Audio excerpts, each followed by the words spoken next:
Steelers, Jags.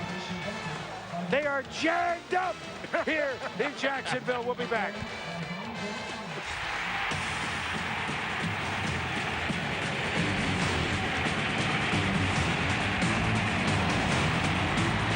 And you can kiss this game goodbye.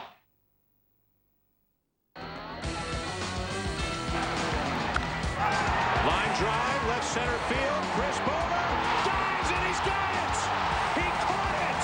Great moments happen in baseball every week on ESPN.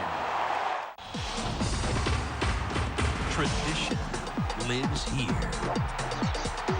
Pride lives here. College football lives here. All season long on ESPN. As another season comes to an end, the 162-game marathon is giving us a great dash towards the finish line. But this is only the beginning. The best is yet to come as they get ready to play in October. Major League Baseball, Wednesday live on ESPN.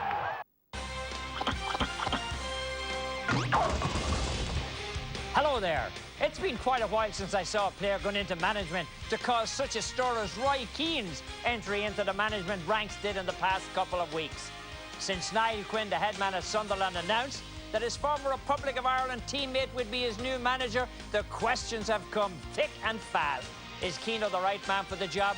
I say, why not? The only issue I ever felt about Keane was that he wanted to win too badly, and sometimes he let his passion run away from him looking for that victory. Can he do that as manager? Certainly not. Keane knows the game inside and out. Of this, there is no argument. Can he motivate players? I would say so, even if some of the motivation comes in the shape of fear. Sunderland responded in Keane's first game with a 2-1 victory and 5 yellow cards. Maybe Keane is rubbing off on his players. What do you think? That's what's in the Onion Bag this week. I'm Tommy Smith with a Y. Hard-hitting action of American football explodes onto the scene with ESPN's Monday Night Football. Tonight, the defending Super Bowl champion Steelers head into Jacksonville to take on the Jaguars. Steelers-Jaguars tonight, the NFL on ESPN.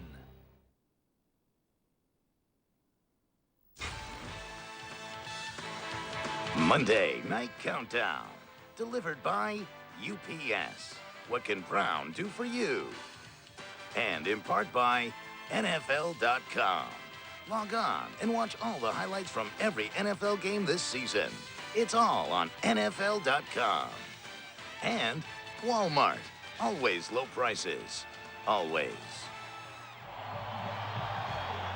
The Steelers certainly have their game faces on, led by Coach Bill Cowher, getting ready to come out on the field. The Jaguar fans are rolling. The Steelers have won 9 straight, dating back to their last loss December 4th, and their last 11 games, the Jags are 9-2. Tommy and I got both Monday night games right last week.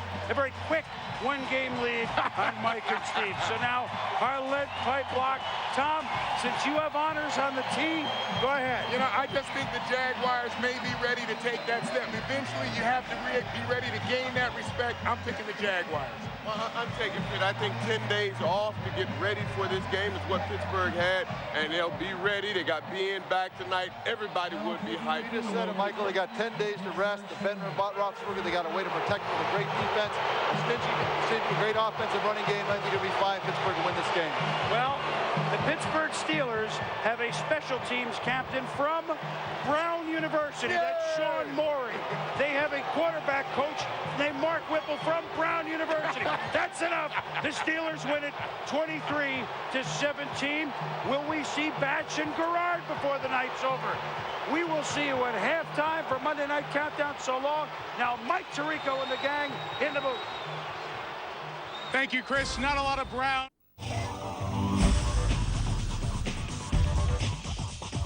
The following is a live presentation of Orbit ESPN. Roethlisberger's lived the dream. From sub to star as a rookie, sophomore success made him a football pioneer, youngest Super Bowl winning quarterback. But the last 7 months, instead of victory tour, has become a tour de force. After coming face to face with death, his comeback was stopped by emergency surgery. Tonight, he finally gets the chance to lead his championship team again. Byron Leftwich was feeling the heat in week 1. Then with the speed of one of his rocket releases, jeers became cheers. Frustration turned to exaltation, and the Jaguars looked like a playoff team again. For a player and a franchise constantly seeking respect, what a chance tonight. The champs are in Jacksonville for ESPN's Monday Night Football.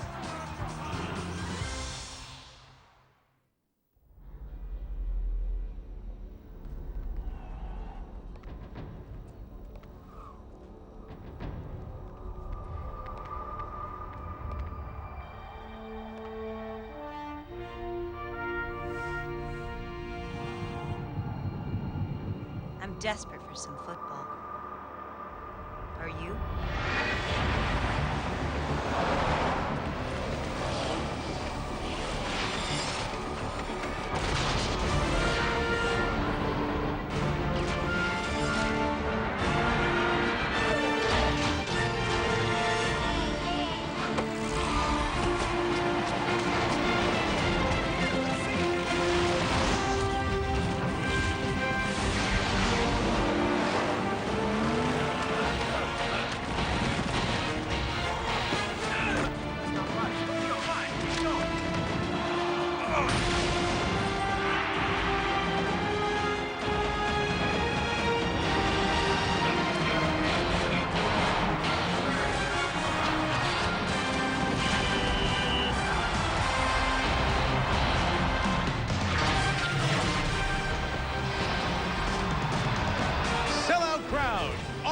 Stadium. Monday Night Football in Jacksonville for the first time in 5 years.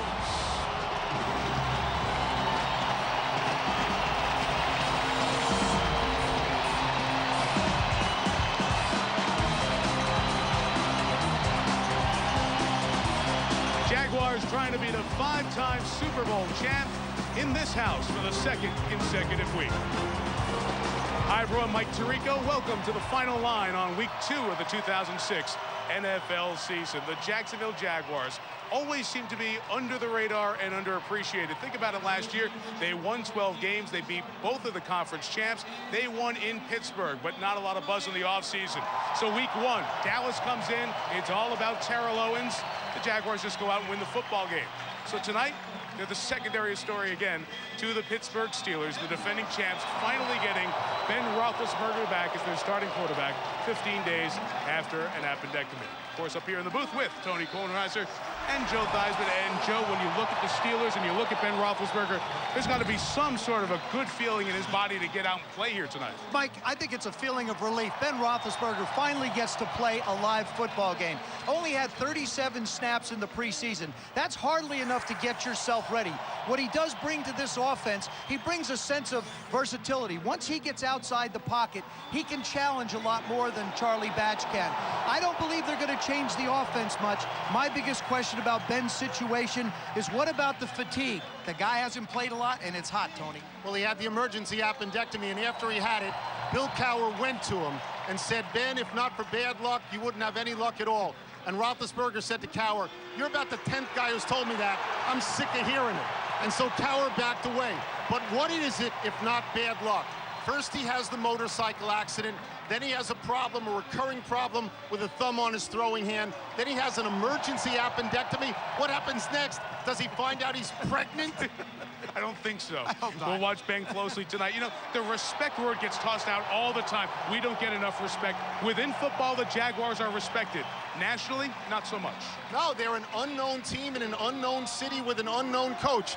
A very small market team. And unlike other small market teams like Green Bay and Pittsburgh, they don't have a history and a tradition to build on, so they have to make their own history. Now, how do you start? You start by beating America's team, Dallas, in the first game. And if they can beat Pittsburgh, the defending Super Bowl champions on Monday Night Football, they're building history before our very eyes. It isn't just the team that gets to build the history. It's Byron Leftwich that's get to build to hit some history. He's without his face, really, of the Jacksonville Jaguars, and that's Jimmy Smith. But he does have 3 wide receivers. Matt Jones is 6'6". He can make plays for him. Every one of those guys can be playmakers. I'd expect Byron to be able to get the football to him, because you're just just not going to run against the Steelers. It's all about the quarterback tonight, Mike. You're right. All this offense talk is nice, but you know what? This is going to be a hard-nosed, defense-loving football game. When we come back, Michelle Tafoya on the tenuous 10 months for Big Ben. And Susie Colbert on Jack Del Rio, making a coaching name by knocking off big coaching names.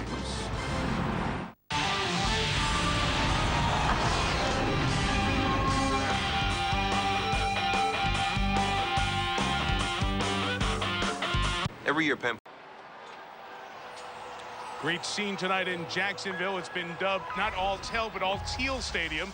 The Jaguars colors for this game. Very humid night here in Northeast Florida. Rained earlier. Chance of showers in the forecast tonight. Down on the sideline, Susie Colbert will be covering the home team, the Jaguars. We begin with Michelle Tafoya with more on Ben Roethlisberger. Michelle. Well, Mike, here's a stat on Ben Roethlisberger. 3 operations in the last 10 months. In November, arthroscopic knee surgery, which had him miss 3 games. Last June 12th, the infamous motorcycle accident, followed by 7 hours of surgery. 15 days ago, an emergency appendectomy. And now just hours ago, he discovers he has a temperature of 104. I spoke to him during warm-ups, and he said, I can't catch a break. Still, he is starting tonight. In fact, Bill Cowher told me, you know, sometimes Ben plays better when he's not feeling well. He has to concentrate and focus. But they are going to monitor him closely here in this heat, and with that temperature, knowing they have an insurance policy in Charlie Batch. Now to Susie, who's with the Jaguars. Well, Michelle, there is no doubt that Ben will be wearing the bullseye for a Jags D that is aggressive and often intimidating. It's clear they've taken on the personality of their head coach. Jack Del Rio is just as intense today as he was when he was playing linebacker, so we shouldn't have been surprised at his reaction to having maybe the toughest opening schedule in the NFL. He told us he loves the competitive challenge of the matchup against 4 outstanding head coaches, Bill Parcells, Bill Cowher, Tony Dungy, and Joe Gibbs. He said it motivates him to work harder every day to be the best coach he can be. But Mike, as he preaches to his players, respect them, don't fear them. Got the respect of Bill Parcells and the Cowboys last Sunday. Opportunity to get Bill Cowher and the Steelers. Hank Williams and kickoff in 60 seconds. ESPNSoccerNet.com, your home for anything and everything from the world of soccer, is now available on your web-enabled phone. For up-to-the-minute news and live scores from all your favourite teams and leagues from around the world, just go to ESPNSoccerNet.com/WAP on your web-enabled phone.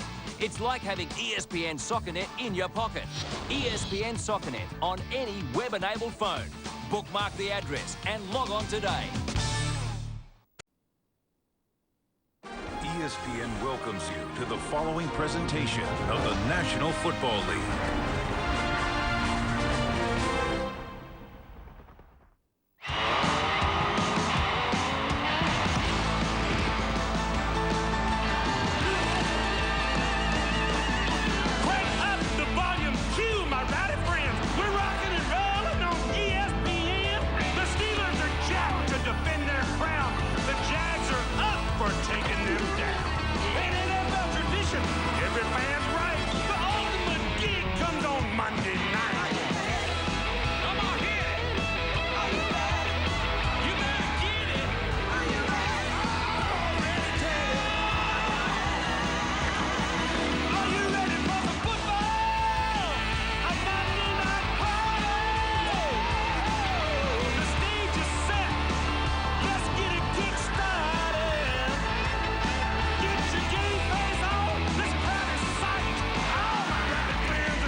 Jacksonville.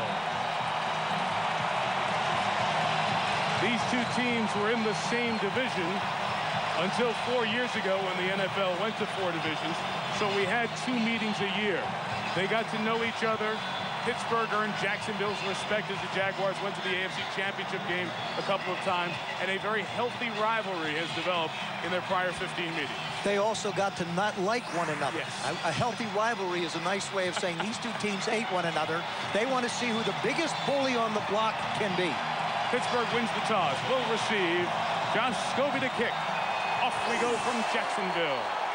The rookie Antonio Holmes takes a knee, no touchback, and from the 20-yard line, Ben Roethlisberger. Yes, he has played in the preseason those 37 snaps, but he steps onto the field in a meaningful game for the first time since Super Bowl 40 in Detroit, when he became the youngest quarterback to win a Super Bowl. That spot-on record of 22-3 in his 2 seasons as a starter. It's pretty exciting to see him come out there.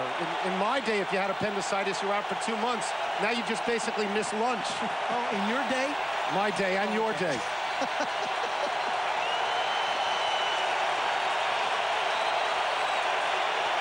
From the 20, play action to Willie Parker, and Roethlisberger out of the pocket where he's so effective. Throws complete just shy of the 30-yard line to Jeremy Tooman, the second tight end. Hines Ward introduces us to the Steelers offense. Making his 2006 debut, our superstar quarterback, Big Ben. And that running back, you guys know it, fast Willie Parker. And that tight end himself, Mr. Dependable, Heath Miller. Making sure no Jaguar lays a hand on Big Ben, our offensive line led by 5-time Pro Bowler, Big Red Alan Faneca. And going into his 11th year in the NFL at center, Papa Smurf Jeff Hardings. Might be the best offensive line in the entire NFL. Jaguars crowding the line. The first down was picked up by Tooman right at the 30. And now Heath Miller, the tight end who caught 39 balls last year, at the 41, another first down, Joe. I like the way Ken Wisenhunt, the offensive coordinator, has started this game. You've got Ben starting for the first time. Run some play action on both of them. And what you do is you give him a chance to get away from the line of scrimmage, set. Both of these throws have been to the tight ends inside the numbers. Good, safe throws.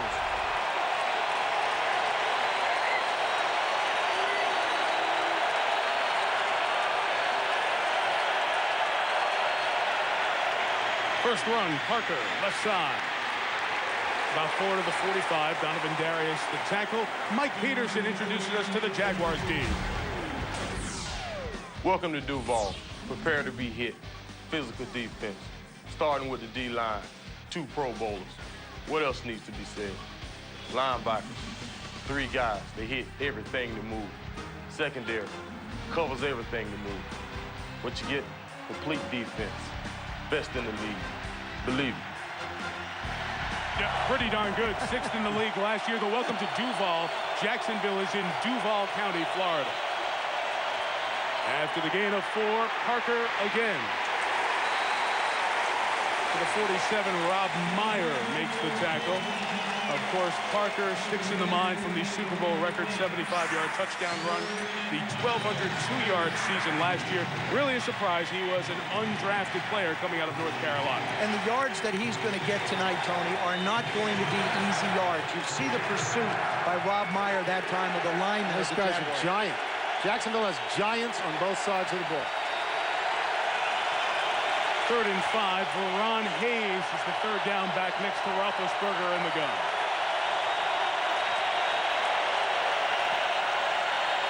And against the 4-man rush, Ben's throw is caught for the first down at the 36. Ball comes out of the hands of Cedric Wilson. Brian Williams hit him, but it's a completion of 18 yards. You know, we did an incomplete. They are going to say incomplete because as he came down, the ball rolled out. Could not complete a football act after he rolled on the ground with the ball. Ben does a real nice job of stepping up into the pocket. And you saw Brian Williams basically rip the ball out of his hands before he hit the ground. I was going to say that we saw this in a preseason game with Carson Palmer when he walked out and he healed remarkably and he was ready to play right away. When you look at Roethlisberger, I know you have your doubts, Joe, about his physical conditioning, but in the early moments here, he looks like a guy who's right there. I expected him to be fine in the early moments, but he didn't. He's only played very limited plays. I'm anxious to see what happens in the second half. Very lengthy conversation between the officials. Just the talk of, did he have possession of the ball to catch and then lose the ball going out of bounds afterwards? Bill Cowher has the red challenge flag, and he's willing to throw it here and get a second look at it. Bill always likes to keep one challenge in his pocket for the 4th quarter, but here early on, he chooses to use one. Looking at this particular replay, you'll see as Cedric Wilson goes to the ground, Brian Williams ripped the ball away from him and not maintain possession of the football. I believe that the call on the field of an incomplete pass will be upheld. Did it seem to you like Roethlisberger almost persuaded Cowher to throw that flag? Yeah. They're just talking to him, so let's go for it now? He was listening into the conversation between the two officials. Again, as you look at it here, you see the good job by Williams to dislodge it from Cedric Wilson. The ball is away from his body as it hits the ground. See, he does not have control when his rear end hits the ground. And if he doesn't have control when his rear end hits it, by the time the rest of them gets there, you can bet he's incomplete. This conversation with Terry McAuley, very lengthy. So you begin the first question, is it a situation where he can review? There is no challenge on the play. Pittsburgh is not challenging the 4th down. Ooh, how does that work? He changed his mind. I'm sorry, did we not see him throw the red flag? Here it goes. This is going to be a new rule for the Rules Committee to sit down and discuss this week. After a coach throws a challenge flag, is he allowed to pick it up and change his mind? Maybe he didn't throw it far enough. You have to throw it 30 feet. He just sort of tossed it lightly. Chad Owens back for the Chris Gardocki punt. As you saw, Gardocki has never had a punt block in his 16 NFL seasons.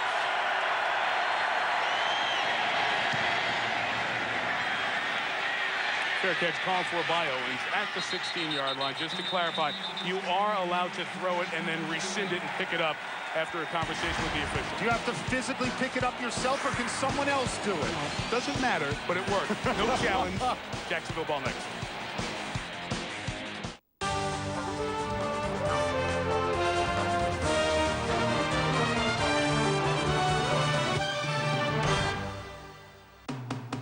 One of England's most charismatic and famous all-rounders, Ian Botham became a legend in English cricket with a series of heroic performances with both bat and ball. A powerhouse at the crease with a devastating medium-pace delivery, Botham became the first player to take 10 wickets and score a century in the same match during the Jubilee Test against India in 1980. More drama would follow a year later in what would become known as Botham's Ashes. He would conjure up a series of heroic centuries and devastating figures with the ball to lead England from the brink of defeat to a dramatic series win against Australia. And another memorable victory for England. Don't miss the series The Legends of Cricket on ESPN.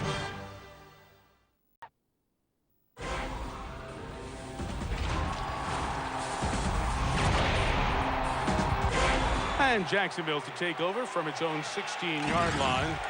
After a consultation between referee Terry McAuley and Bill Cowher, the Steelers head coach, giving Cowher enough information to know no reason to challenge at that point exactly what the call was on the field. So we move forward to Jacksonville and Fred Taylor, a run of about 3 yards on first down.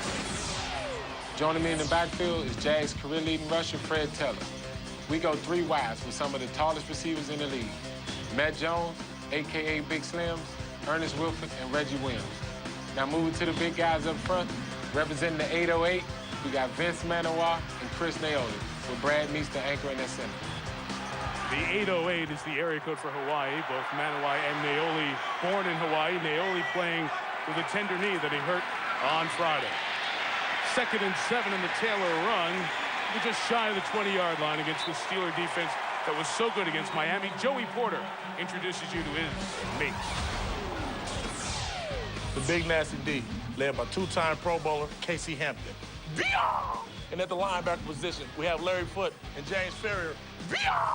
And in the secondary, led by Troy Polamalu, the Samoan headhunter. And we're going to win again. And again. That requires explanation. Dave Chappelle, the comedian, does an impersonation of Howard Dean when he ran for president in 04 and did the yeah on the stage after the first primary. That's Porter's imitation of Chappelle's imitation of Dean. Howard Dean lost, didn't he? He did. Complete pass to Reggie Williams. First down at the 28-yard line. The Jacksonville Jaguars, you saw them run the first 2 times. That's simply to keep the Pittsburgh Steelers linebackers honest. And then what you're going to see is Byron Leftwich drop back, excellent protection up front, and then use that slingshot rocket arm of his to put the ball out there.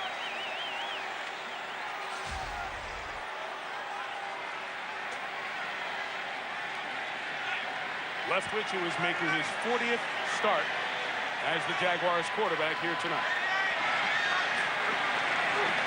And a first down throw right back to Williams, who's contacted and will be marked at the 37-yard line. So Leftwich came in and really had tough shoes to fill because Mark Brunell was the foundation of the franchise, led them to their great success as an expansion team, and he was so popular. And Leftwich had to be the guy to take over for Brunell. And as they always say, don't follow the best guy, be the guy who follows that one. That's exactly right. And what Leftwich talked about was that he knew from the start it was going to be awkward for him, and he's had a tough time winning over the people in Jacksonville to his side. 2nd and 6 and a flag here. False start. Offense. Number 80. 5-yard penalty. 2nd down. Kyle Grady, the veteran tight end. In talking to the Pittsburgh Steelers yesterday, what they want to do is they want to try and get to Byron Leftwich's feet, make him move. But you can see on this play they don't. Look at the extension of the left arm, or excuse me, the left leg, and how he follows through like a pitcher. This is one of the most elongated deliveries in football. And boy, he can put some mustard on it. He is big, 6'5", 240. That's down a little bit in weight. Lost a dozen pounds or so in the offseason. First look wasn't there. Hot shot to Taylor. And Fred gets across the 31-yard line. What has Byron Leftwich done to improve over the last 3 years? Well, there you see the progression of fewer interceptions, and 5 in 302 attempts is very good to go with his 15 touchdown passes last year. They don't ask him to throw it 60, 70 times a game. They ask him to do the right thing with Fred Taylor, and it used to be Jimmy Smith, now the big young receiver.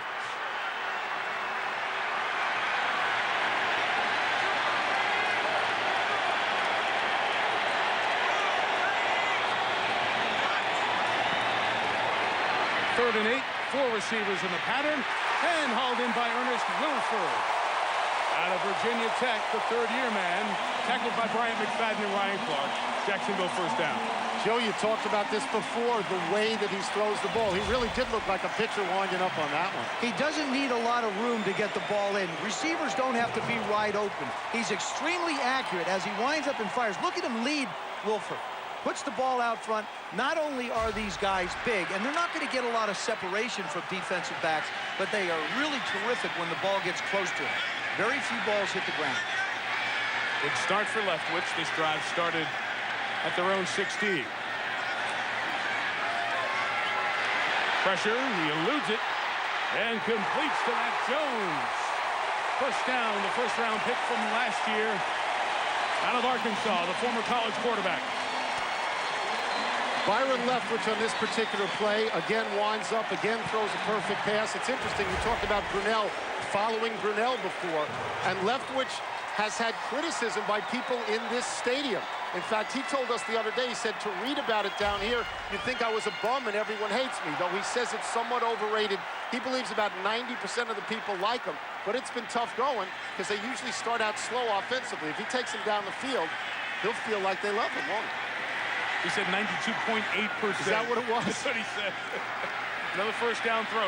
Good pickup of the pressure, but still, they bring Leftwich down. Larry Foote, top tackler on this defense last year, the 5th-year man out of Michigan with the sack. Larry Foote ran right over Fred Taylor, and it wasn't because Fred Taylor shied away from the contact.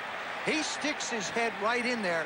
Larry's at 240, and Fred Taylor's at 225. Number 28 to the left.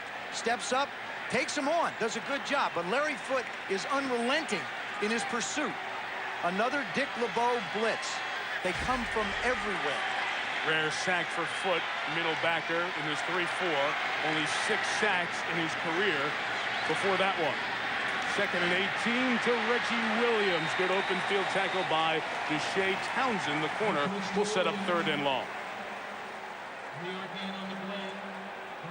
Troy Polamalu gets a lot of attention in the secondary, but when you look at the corners, Deshae Townsend, Ike Taylor could be one of the best corners in football.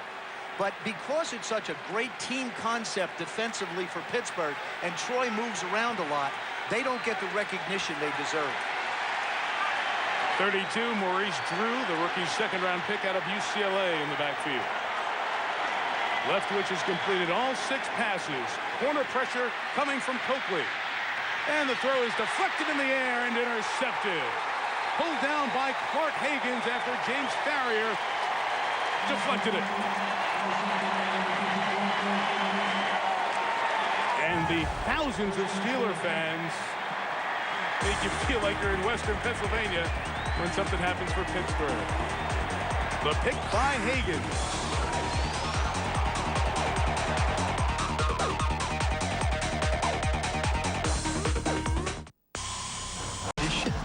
Lives here. Pride lives here. College football lives here all season long on ESPN. Fastball, left center field. That one, way back there. Extraordinary!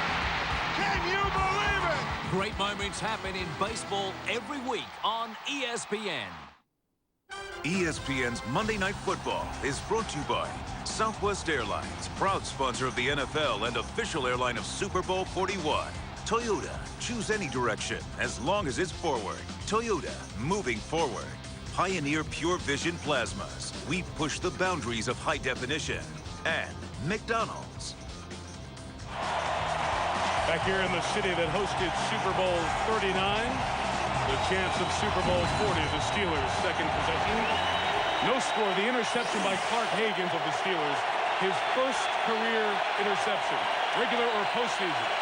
It's his 7th season in the league. So Ben Roethlisberger back his first game after the appendectomy, and on drive 2, a penalty flag. False start, offense, number 73. 5-yard penalty, first down. Here's Michelle Tafoya. Well, what exactly did Roethlisberger go through when he had his emergency appendectomy 15 days ago? This is a normal appendix. It sits below the large intestine. Now, it enlarges when it is infected or inflamed. Removing it used to require a large incision. Now it's done with 3 very small incisions. And once removed, the intestinal opening is stapled shut. Normal recovery, Mike, is 4 to 6 weeks. Michelle, we'll get back to more on that in a moment. As Roethlisberger is playing 15 days after. Pressured in the pocket, still able to get it off to Willie Parker, who gets it to the 36-yard line. Michelle, more on the appendectomy. Well, Ben finally took his first hit, which they were sure he was anxious about tonight. Now, there are risks, not Evel Knievel-style risks, mind you, but he could suffer some pain and some muscle spasm. He could likely play through that. But if he were to take a serious hit to the abdominal area, that's when it could get tough. We're talking about wound breakdown, meaning the surgical scars could open. Beyond that, complications could include a hernia, internal bleeding, even a shutdown of the bowel. None of it pleasant, Michael. And we'll certainly keep an eye as the Steelers will, but that's just a little bit of what is at stake with Roethlisberger as he comes back 15 days later.